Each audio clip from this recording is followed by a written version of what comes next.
Hello दोस्तों, तो यार हम लोगों ने न्यूटन्स लॉ ऑफ मोशन में एक बहुत बेहतरीन टूल पढ़ा था जो प्रॉब्लम सॉल्विंग हमें काफ़ी मदद करने वाला है, FBD।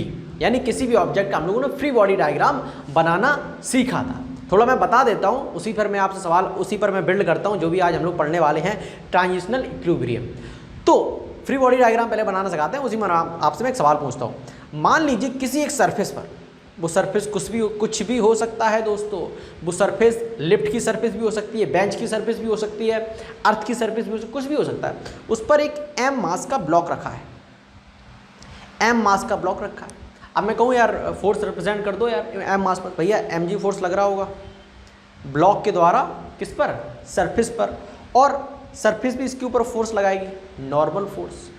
सरफेस भी इसके ऊपर फोर्स लगाएगी, नॉर्मल फोर्स। अच्छा, इसका अगर FBD बनाना है, FBD का क्या मतलब होता है कि किसी ऑब्जेक्ट पर जितने भी एक्सटर्नल फोर्सेस लग रहे हैं किसी भी डायरेक्शन से, वो हमें सारे रिप्रेजेंट करने होते हैं। तो इस पर कितने फोर्स लग रहे हैं, इस m मास के ब्लॉक पर? एक तो भाई साहब mg नीचे की तरफ लग रहा है, और सरफेस के द्वारा जिसकी भी वो सरफेस है, लिफ्ट की अभी मैंने बताया जिसकी भी सरफेस है उसके द्वारा एक नॉर्मल फोर्स लग रहा है ऊपर की तरफ। तो ये बन गया FBD। अच्छा, अब मैं आपसे एक सवाल पूछता हूँ, उसका आपको जवाब देना है। सवाल ये है, नॉर्मल फोर्स की वैल्यू यहाँ पर क्या होगी? नॉर्मल फोर्स की वैल्यू क्या होगी? तो कोई भी, ज़्यादातर बच्चे यही जवाब देते कि नॉर्मल फोर्स की वैल्यू होगी N=mg। सही तो कहते हैं भाई साहब, ज़्यादातर बच्चे जवाब देते हैं, गलत थोड़ी देते हैं, N=mg ही फोर्स होगा। तो मैं आपसे सवाल पूछता हूँ, क्यों होगा N=mg फोर्स? क्यों होगा?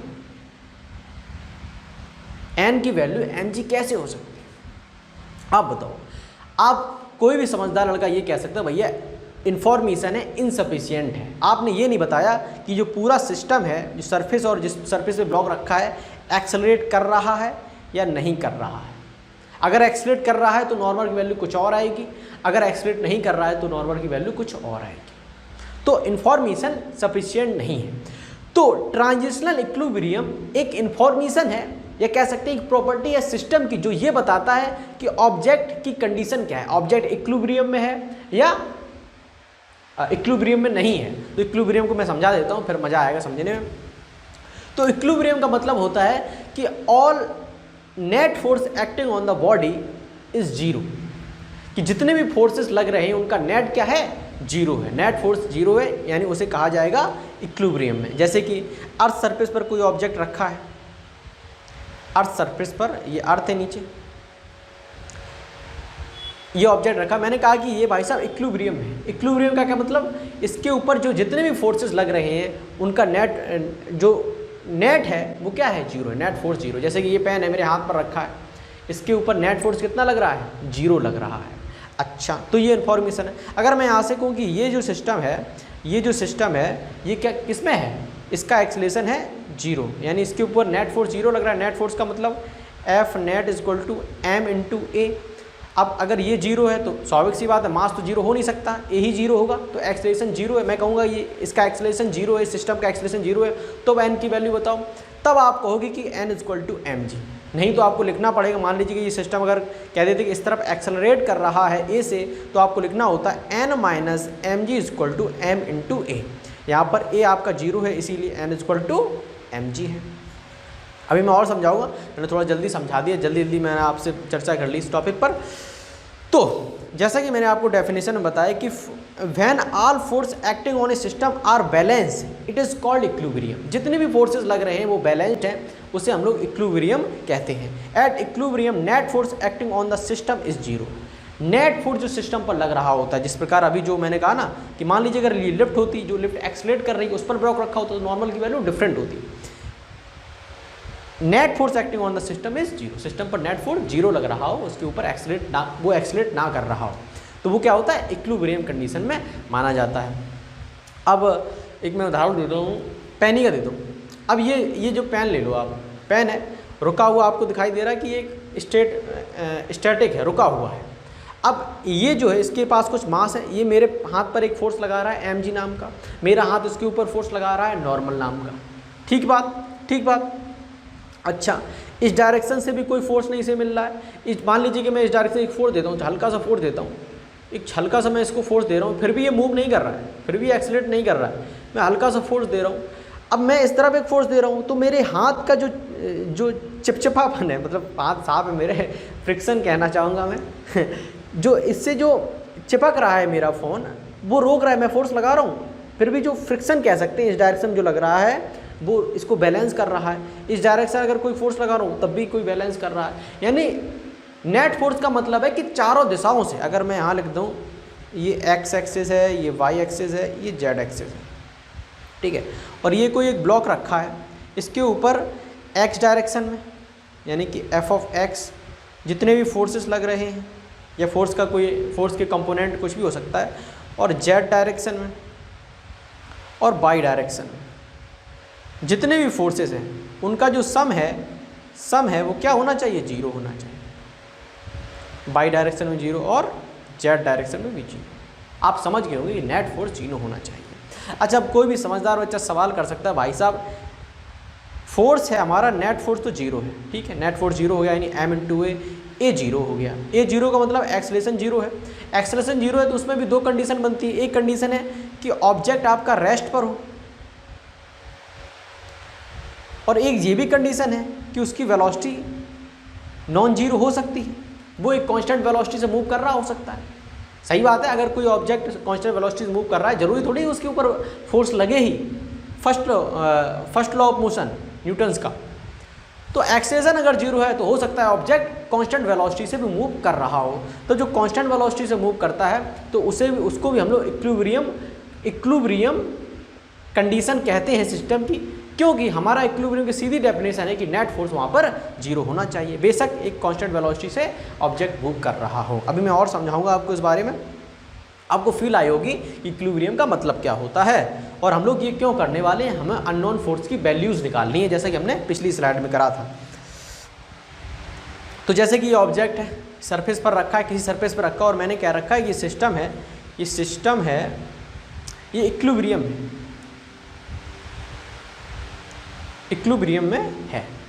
अगर सिस्टम इक्विलिब्रियम है तो सभी फोर्स बताओ, तो मैं कहता हूँ ये m मास है तो इसके ऊपर एक mg फोर्स ये अर्थ सरफेस पे लगा रहा हूँ, अर्थ सरफेस नहीं, ये जो भी सरफेस है किसी भी सरफेस हो सकती है, और ये नॉर्मल है। तो जब इक्विलिब्रियम है तो n minus m g equal to m into ए।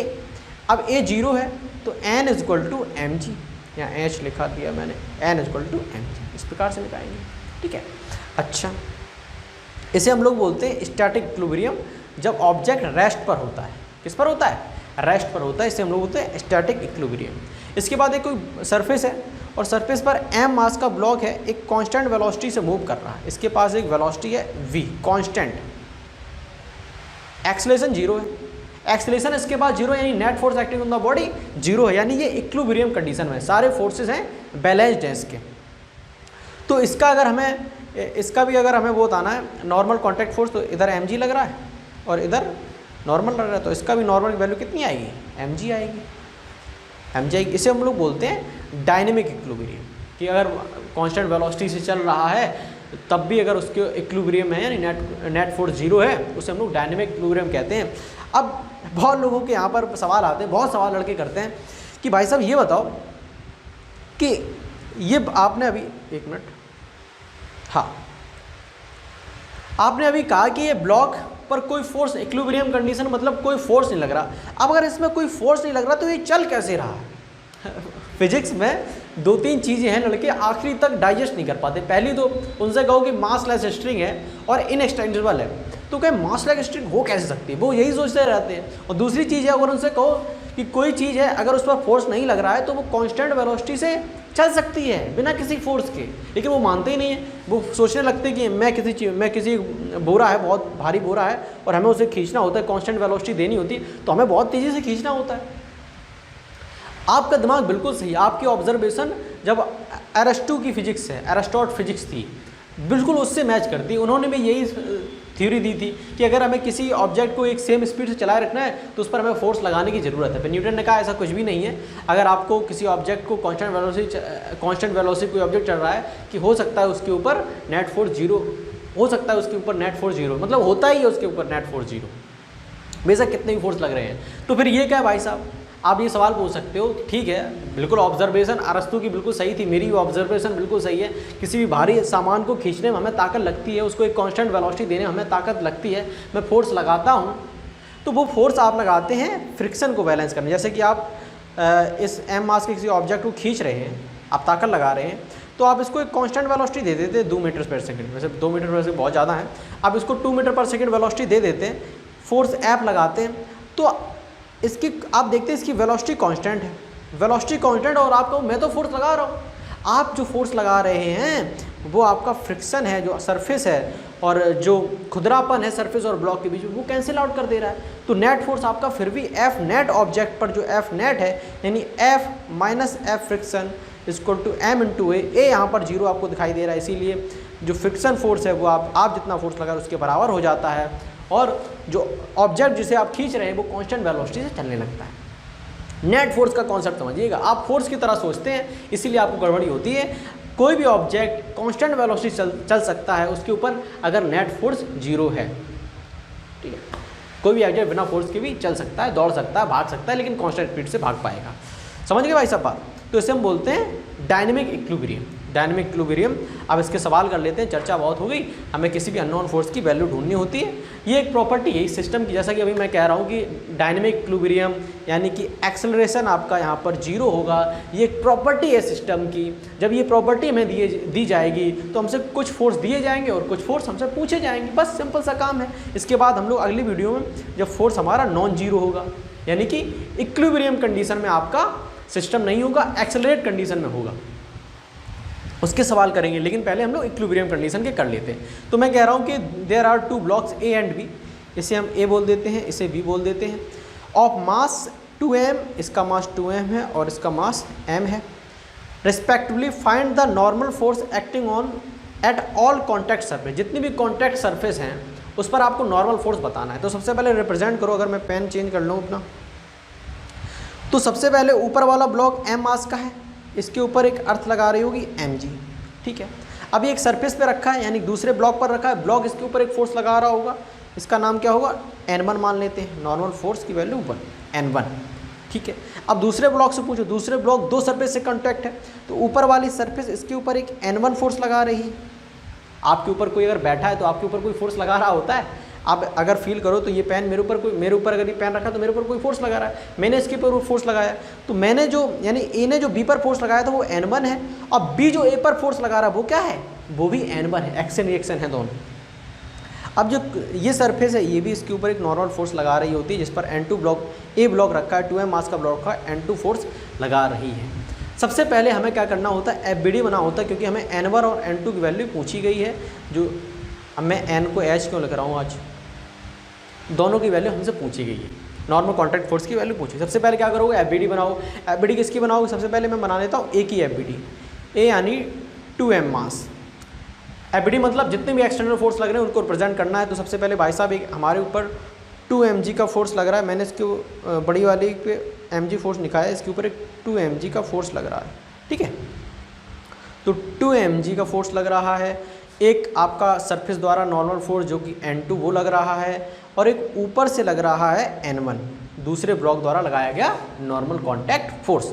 तो इसकी वैल्यू क्या होगी, अब ये एक्सेलरेशन इसका 0 है, तो n2 minus n1 plus mg is equal to m into a 0 है तो ये पूरा टर्म 0 हो गया, तो n2 is equal to n1 plus mg। तो ये आपकी एक इक्वेशन आ गई। आप ऐसे भी ले सकते हैं, आप बैलेंस करना है क्योंकि एक्सेलरेशन 0 है, इक्विलिब्रियम कंडीशन में तो बैलेंस करना है। नीचे 2 फोर्स लग रहे हैं और ऊपर एक ही लग रहा है, यानी n2 ने ही इन दोनों को बैलेंस किया होगा, तो n2 इक्वल टू आप डायरेक्ट लिख सकते हैं, नहीं तो आप फॉर्मूले के साथ आ सकते हैं, n2 माइनस जितनी भी फोर्स हैं और m इंटू ए के बराबर करना है, ए को 0 करना है, बस थोड़ा लेंथी है पर कॉन्सेप्ट सही है। तो n2 वैल्यू कितनी है, n1 प्लस mg, एक इक्वेशन अपनी हो गई। अब दूसरे की हम लोग b की FBD बनाते हैं, तो b कहेगा भाई साहब मेरा पास m मास है तो mg फोर्स हमारे नीचे लग रहा है, और दूसरा जो ब्लॉक है b ने हमारे पास नॉर्मल कॉन्टैक्ट फोर्स लगाया है n1, तो इसका क्या हो जाएगा, n1 minus mg equal to m into a, इसका भी 0 है, तो n1 equal to mg, equation number second. अब n2 वैल्यू चाहिए, n1 की वैल्यू तो आ गई, ये है mg, और n2 की वैल्यू आपकी आ जाएगी 3mg, n1 mg plus 2mg actually. Okay मैंने कहाँ गलती करी, N1 की वैल्यू mg आई है, N2 की वैल्यू यहाँ पर रखेंगे तो 2mg यहाँ पर होगा, यहाँ पर मुझे 2mg लिखना चाहिए था, 2mg तभी 3mg यहाँ पर आएगा, ठीक है, क्योंकि यहाँ पर 2m मास है, m मास नहीं है। तो N2 की वैल्यू इतनी आई और N1 की वैल्यू इतनी आपके पास आई है।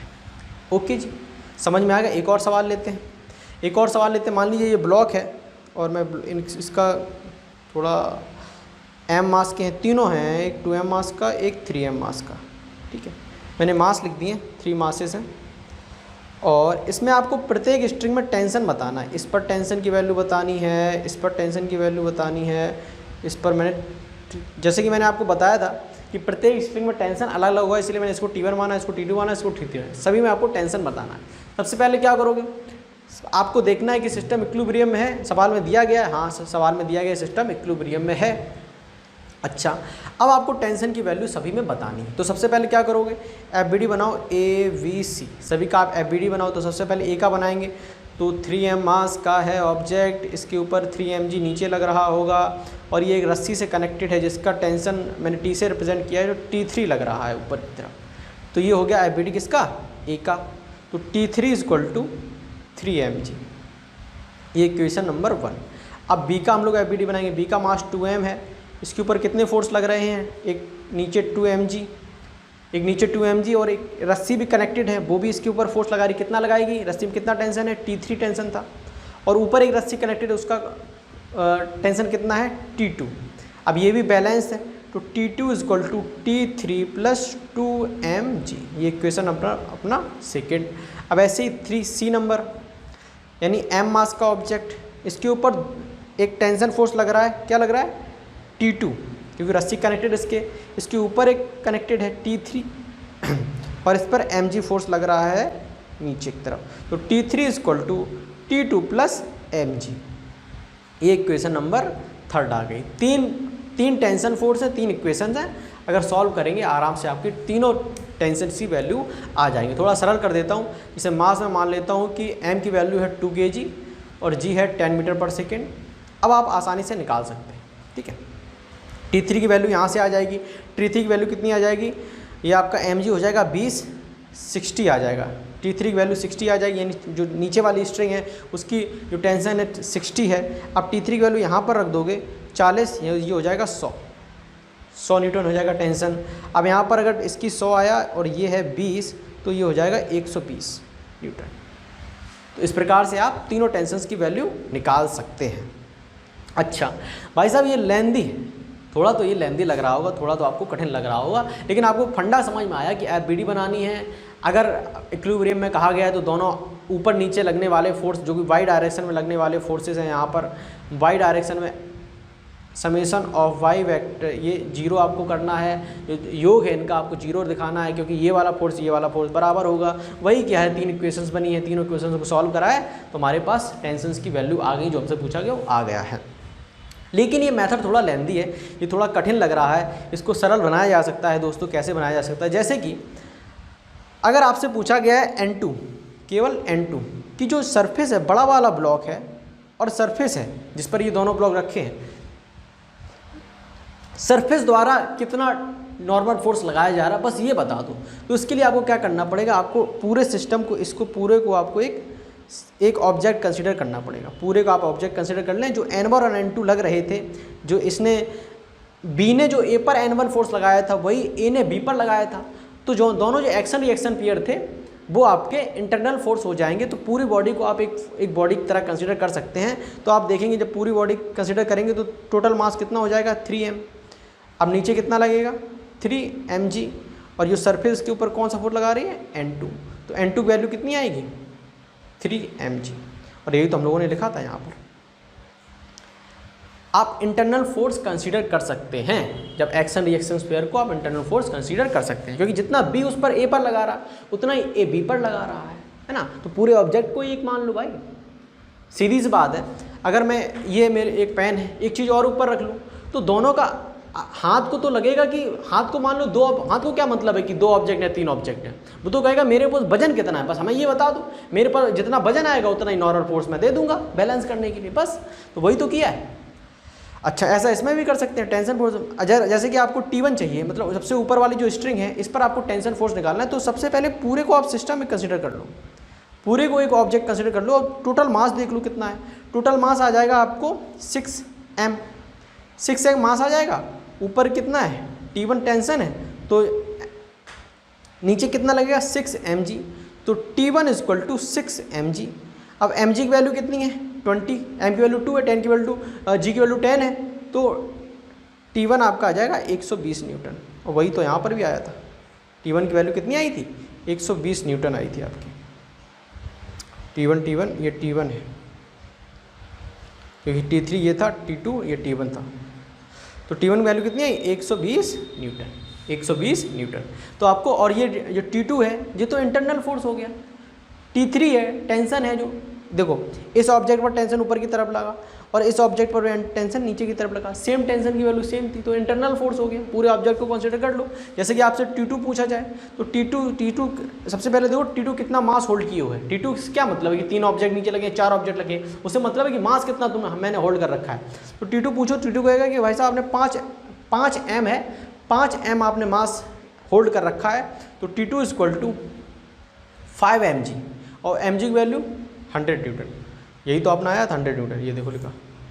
अब ऐसे ही T1 से पूछो, T1 रस्सी से पूछो भाई कितना तो मास होल्ड किए हुए, वो कहेगा भाई 3mg, तो 3mg यानी कि 3 × 20 यानी 60 न्यूटन, यही तो मैंने यहाँ लिखा है। इस तरह से आपको जब प्रैक्टिस हो जाएगी तो आपको ये चीज़ें आसान लगने लगेंगी।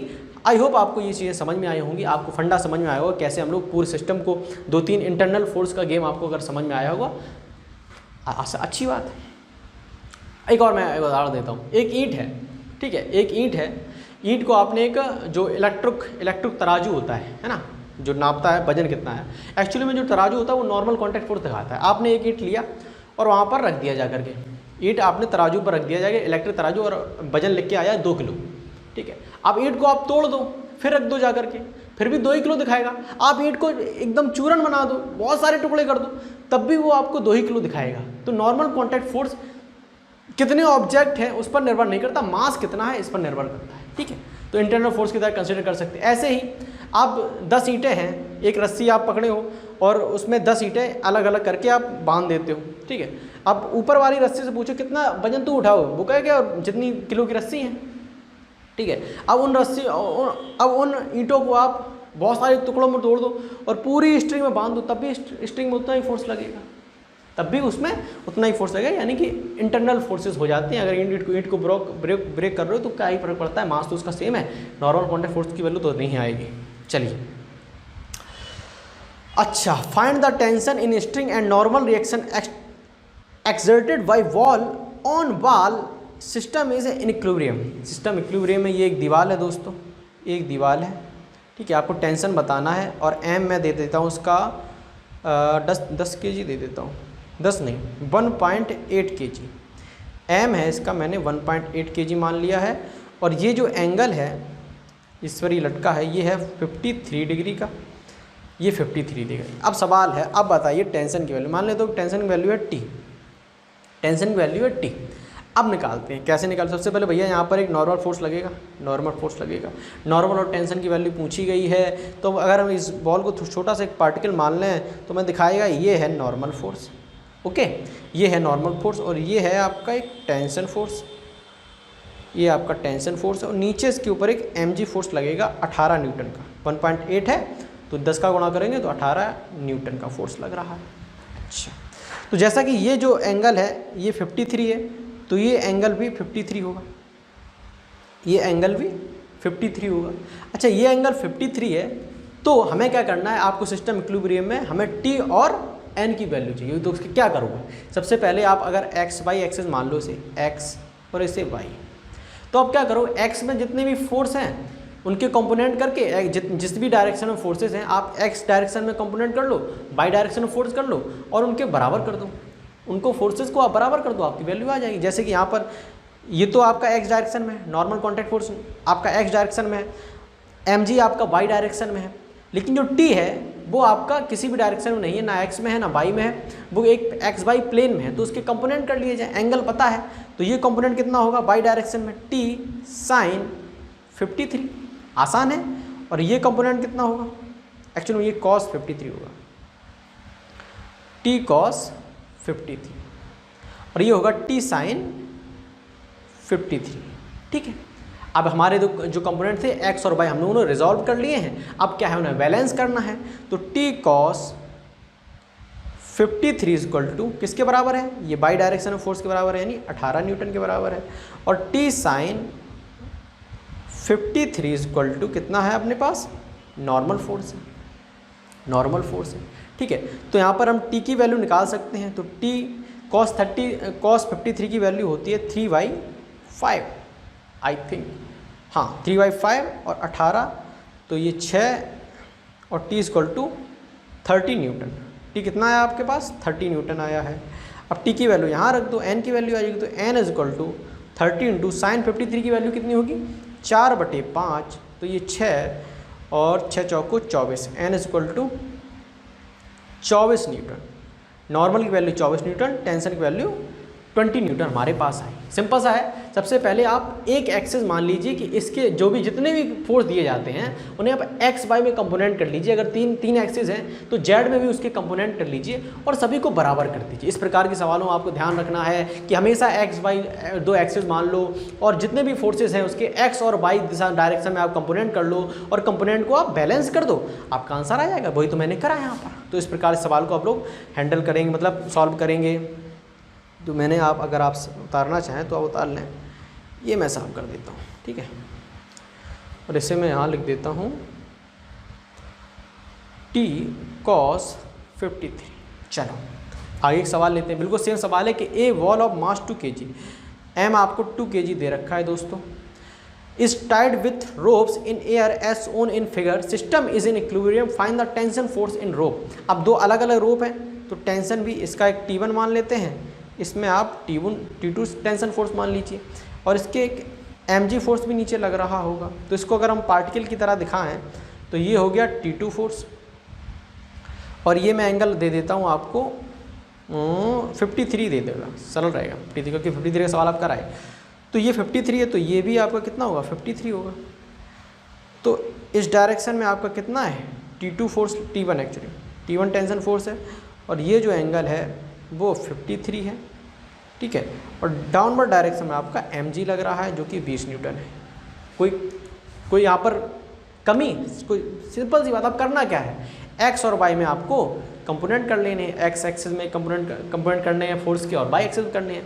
एक ही फोर्स है जो x y डायरेक्शन में है, T2 तो भाई साहब x डायरेक्शन में है, mg भी y डायरेक्शन में है, लेकिन T1 है उसके कंपोनेंट हमें x और y में करने पड़ेंगे। तो इस डायरेक्शन में क्या होगा, इसका कंपोनेंट T1 sin 53 और T1 cos 53। सिंपल सा सवाल है, वही तरीका सवाल हो गया आपका। बस मास यहाँ पर अगर हम 2 की 20 न्यूटन जगह 1.8 kg कर लें तो सवाल तो वही है, T1 equal to cos 53 equal to 20 newton और T1 sin 53 equal to T2, वही सवाल है। बस यहाँ पर आपका 20 की जगह 18 की जगह 20 आ गया है। T1 T2 की वैल्यू आप सॉल्व करके आसानी से निकाल लेते हैं, जैसे कि निकाल ही देते हैं। तो T1 की वैल्यू क्या होगी, T1 वैल्यू होगी 20 गुणे cos 53 की वैल्यू क्या होगी, cos 53 वैल्यू 3/5 5/3। तो ये आपका आ गया T1 की वैल्यू। अब T2 की वैल्यू क्या आएगी, T2 की वैल्यू T1 की जगह रख दो भाई साहब। तो 20 गुणे 5/3 इंटू साइन 35 जिसकी वैल्यू होगी 4/5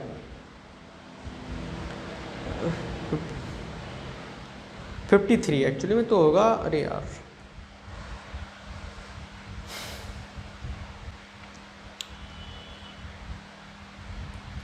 इक्वल टू T2, ये T2 की वैल्यू आ गई भाई और ये आपकी T1 की वैल्यू आ गई। ठीक है, इस तरह से आप निकाल सकते हैं। अगर आप इसको 18 रख दें तो बहुत सरल हो जाएगा। अगर मैं कहूँगा इसका मास 1.8 kg है, इसको मैं काट देता हूँ 1.8 kg कर देता हूँ, तो ये हो जाएगा कितना 18 न्यूटन और ये हो जाएगा आपका T1 इक्वल टू 30 न्यूटन और T2 इक्वल टू 24 आएगा। 100% है, 24 न्यूटन आएगा, क्योंकि आपने जहाँ ये रखा आपने कितना 30, तो ये इसने काटा आपको 40 न्यूटन आ रहा है। यहाँ पर देखना पड़ेगा, सॉल्व करना पड़ेगा सही से। 5 है यहाँ पर, शायद 5 है नीचे, 4/5 होगा, तो ये आएगा आपका 6 चौको 24 न्यूटन, यही है, सही है। पसीना में तो मैं नहा चुका हूँ। ओके दोस्तों, अब एक सवाल और कर लेते हैं, एक सवाल और कर लिया जाए कि एक sphere of mass 10 kg, 10 kg का है दोस्तों मास। 10 kg नहीं, मैं बदल देता हूँ इस सवाल को भी, मैं रखूँगा 18 kg या 9 kg। मैं 9 kg रखना चाहूँगा, 1 kg मैं कम कर देना चाहूँगा दोस्तों, क्योंकि मैं चाहता हूँ कि कैलकुलेशन अपनी आसान हो।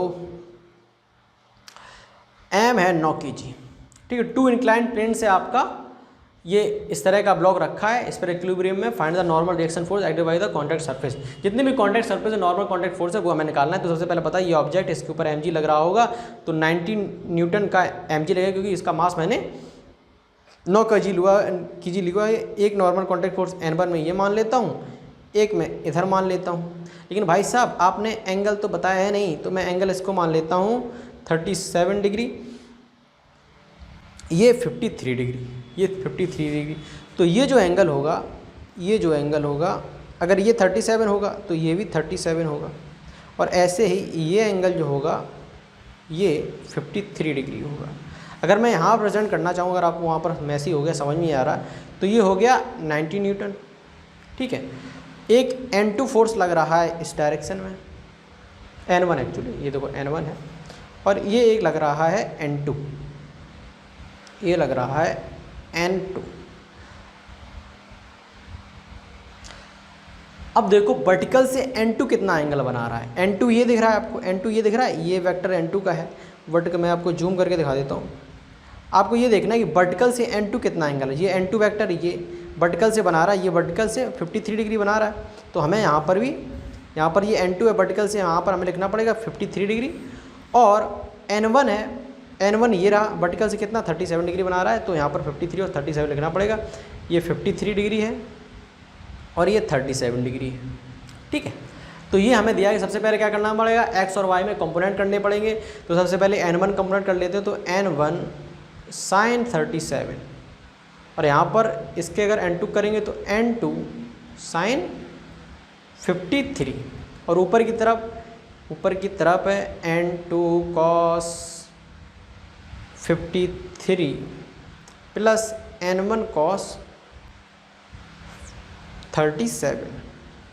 तो ये y डायरेक्शन में फोर्स है, उन्हें बैलेंस कर दो, तो N2 cos 53 plus N1 cos 37 is equal to 90 newton, equation number 1। और N2 sin 53 is equal to N1, इसको हम लोग cos 53 लिख सकते हैं, sin 37 को हम लोग cos 53 लिख सकते हैं। 9th क्लास की बात है दोस्तों। तो N1 is equal to N2 tan 53, और tan 53 की वैल्यू होगी आपकी 3/4, ना 4/3, 4/3, ठीक है दोस्तों। तो ये आपकी N1 और N2 में रिलेशन आ गया। कह सकते हैं कि आपको N1 की वैल्यू या N2 की वैल्यू निकाल के इसमें रख देनी है, और आपके N1 और N2 दोनों की वैल्यू आई, क्योंकि दो इक्वेशन है, दो वेरिएबल, आसानी से आप इसको सॉल्व कर सकते हैं। आप इसको ट्राई करिएगा करने का, ठीक है। तो सिर्फ क्या करना होता है, एक्स वाई में आपको फोर्सेस को बैलेंस करना होता है, कुछ नहीं करना होता है, बस कंपोनेंट करके बैलेंस करना होता है, इक्विलिब्रियम कंडीशन में अगर है। अच्छा, लामीज थ्योरम। लामीज थ्योरम क्या है कि लामीज थ्योरम आपके साइन रूल पर बेस्ड है। आप मैथमेटिक्स में एक साइन रूल पढ़ते हैं, उस पर बेस्ड है, उस पर आधारित आपका लामीज थ्योरम है। वो क्या कहती है, किसी भी अगर ऑब्जेक्ट पर, कोई भी ऑब्जेक्ट अगर इक्विलिब्रियम में है, और इक्विलिब्रियम केवल और केवल 3 फोर्सेस के कारण है, इसके कंस्ट्रेंट बहुत ज़्यादा है लामीज थ्योरम की। सबसे पहले तो ये केवल और केवल इक्विलिब्रियम कंडीशन में कोई अगर सिस्टम है उसी पर काम करती है। दूसरी इसकी कंडीशन ये है कि भाई साहब 3 ही फोर्सेस के कारण इक्विलिब्रियम में हो ऑब्जेक्ट, तभी ये काम करती है।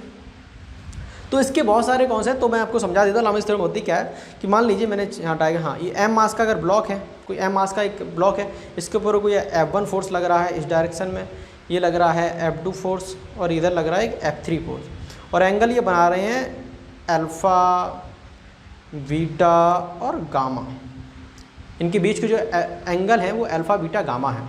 तो साइन रूल क्या है, F1 अपॉन F1 के जस्ट पीछे का जो एंगल है साइन अल्फ़ा, F2 उसके जस्ट पीछे का जो एंगल है साइन बीटा, F3 उसके जस्ट पीछे का जो एंगल है जो क्या है गामा है, साइन गामा। तो ये आपका साइन रूल है, ये है लामीस थ्योरम। ये साइन रूल पर बेस्ड है और तभी काम करती है जब इक्विलिब्रियम में सिस्टम हो, और इक्विलिब्रियम होने के कारण सिर्फ और सिर्फ 3 फोर्सेस हो। तो इस प्रकार से आप इस सवालों को सॉल्व कर सकते हैं। मैं अभी आपको बताता हूँ। पहले ये साइन रूल पर आधारित है, ये इक्विलिब्रियम कंडीशन में ही काम करती है। It says a body can be in equilibrium under the influence of 3 forces only if it satisfy the following relation. तो जैसे कि मैंने बताया ये आपका साइन रूल। अब इसकी मदद से सवाल कैसे सॉल्व होते हैं, तो सवाल सिंपल है। सवाल आपको ढूंढना है सवालों में, जैसे कि पिछले सवाल सारे हमने 3 फोर्सेस लग रहे होते, वो मैंने आप बताए थे। तो यहाँ पर मैं लामीस थ्योरम आपको यहाँ पर बता देता हूँ इस सवाल में। नहीं, पहले सवाल से स्टार्ट करते हैं। लामीस थ्योरम की मदद से कैसे सवाल को सॉल्व करते हैं। तो इनमें तो 2 ही फोर्स लग रहे हैं, इनमें क्या लामीस थ्योरम लगाओगे? लामीस थ्योरम लगनी चाहिए आपकी इसमें भी नहीं, इसमें। तो इरेज करना पड़ेगा। सबसे पहले कंपोनेंट इसके इरेज कर दिए जाएं। ये लो भाई, कंपोनेंट इरेज कर दिए गए हैं। अब आपको दिख रहा है 3 फोर्सेस हैं, और इन 3 फोर्सेस के कारण ये जो बॉल है वो रेस्ट पर है। तो पहली कंडीशन तो ये, दूसरी कंडीशन भी होगी और तीसरी कंडीशन भी होगी, इक्विलिब्रियम है, यानी लामीस थ्योरम यहाँ पर लगा सकते हैं। अब लामीस थ्योरम क्या काम करती है कि ये एंगल आपको 90 डिग्री है, और ये 53 था, ये 53 था, ये टोटल क्या होगा 90 प्लस 53, और ये एंगल कितना हो जाएगा 90 प्लस 37। ठीक है, अब लामीस थ्योरम लगाओ। तो सबसे पहले जो T है, T टेंशन फोर्स, उसके नीचे जो एंगल है वो कितना 90 है, तो साइन 90 इज इक्वल टू, अब N के नीचे क्या है, N के पीछे क्या है भाई साहब, N ये इसके पीछे है साइन 90 प्लस 37। अब इज इक्वल टू, मैं थोड़ा सफाई कर देता हूँ क्योंकि मुझे आंसर भी मैच कराने हैं।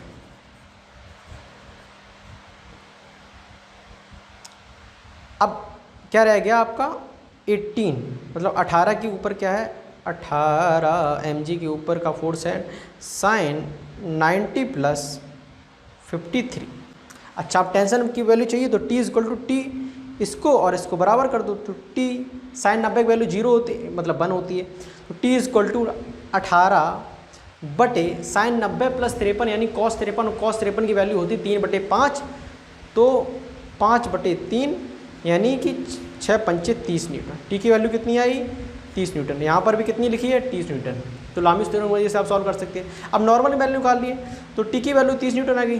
30 equal to N upon sine 90 plus 37 यानी कॉस 37, कॉस 37 वैल्यू होती है, कॉस 37 वैल्यू होती है 4/5, तो 5/4। तो ये कितने बार कटेगा, अरे भाई कॉस कहाँ मैं लिख रहा था, कॉस 37 की वैल्यू होती है 3, एक्चुअली में 4/5, तो 4/5, तो 4/5 इधर जाएगा तो 4/5 ऐसा ही दिखेगा। अपन 30, 6 चौको 24, तो n इक्वल टू 24 न्यूटन। तो यह तो यहाँ भी लिखा है। तो जहाँ भी लामीस थ्योरम आप कंस्ट्रेंट है, ज़्यादा जगह काम नहीं करती, 3 फोर्सेज हैं वहीं काम करती है। अब यहाँ से ऐसे यहाँ पर भी 3 फोर्सेज हैं, इक्विलिब्रियम कंडीशन में है, लामीस थ्योरम आसानी से लगाई जा सकती है दोस्तों, आसानी से लामीस थ्योरम लगाई जा सकती है। तो भाई साहब लगाओ, आप ही लगाओ ये वाला। तो ये एंगल कितना हो जाएगा 90 प्लस 53। भाई साहब कैसे लिख देते हो 90 प्लस 53, अरे दिख रहा भाई साहब ये 90 है और ये 53, तो 90 प्लस 53 हो गया। ये तो 90 हमें दिख ही रहा है, और ये फोर्स कितना होगा, अब ये 53 37 होगा, तो ये टोटल फोर्स कितना होगा 90 प्लस 37, 90 प्लस 37। अब लामीस थ्योरम लगाना है तो T1 बटे साइन 90, T1 के नीचे कौन सा 90 है, अब हमें लगाना है 20 बटे साइन 90 प्लस 53 कॉस 53, कॉस 53 की वैल्यू होती है 3/5, तो मैं लिख देता हूँ 3/5, तो 3 × 5, तो ये कट जाएगा आपका, कटेगा नहीं, बहुत कठिन आएगा, जैसे कि मैंने यहाँ पर m की वैल्यू अगर 20 ना रख के आप 1.8 रखते तो सरल आएगा। तो आप इस मदद से आप इसके लैमिस थ्योरम की मदद से भी आप कर सकते हैं सवालों को, ठीक है। आंसर सेम आएंगे, बस आपको याद रखना लैमिस थ्योरम कहाँ लगती है, जब तीन फोर्सेस हो, इक्विलिब्रियम कंडीशन में हो, और इक्विलिब्रियम कंडीशन उन तीन फोर्सेस के कारण ही ऑब्जेक्ट हो। अच्छा, तो यही था, इसको भी आप ट्राई करिएगा लैमिस थ्योरम। इसमें भी तीन ही फोर्स लग रहे हैं। तो मैं इरेज कर देता हूँ इसके कंपोनेंट। तो मैं कंपोनेंट इरेज करूँगा, ये लो कंपोनेंट मैंने इरेज कर दिए। ये देखो भाई, ये इरेज कर दिए, तीन फोर्सेस निकल आए आपके सामने। तो ये जब 90 हो जाएगा, 90 हो गया तो ये 90 + 53 और ये 90 + 37। अब फटाफट लैमिस थ्योरम लगाओ और आंसर इसके निकालो। तो ये लैमिस थ्योरम थी। अगले वीडियो हम लोग पढ़ेंगे एक्सेलरेटेड सिस्टम है, उसमें हम लोग फोर्सेस की वैल्यू कैसे निकालते हैं। आई होप आपको ये बातें समझ में आई होगी। मैंने एफर्ट तो ठीक ठाक डाला, आई होप आपको समझ आएगी। तो दोस्तों bye bye bye bye bye bye.